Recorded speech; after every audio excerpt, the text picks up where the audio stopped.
Ngayong araw nga ay gagawa tayo ng sauce sa kikiam o fishball. Maganda lang kayo ng sibuyas, bawang, paminta, suka, toyo, asukal, 2 kutsarang cornstarch at 1 basong tubig. Maglagay din tayo ng sili pampanghang.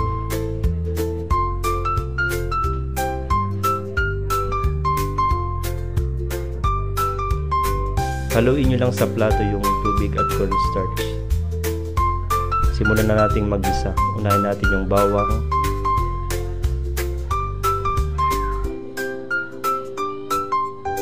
Isunod natin yung sibuyas. Maglagay tayo ng 1 basong tubig. 2 kutsarang toyo.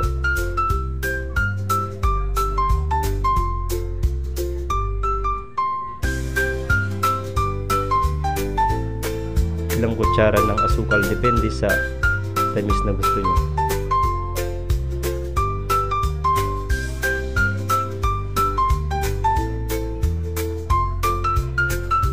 Maglagay din tayo ng suka.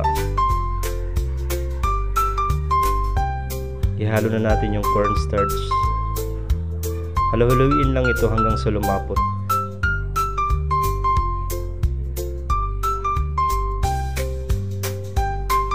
Ito na yung final product natin.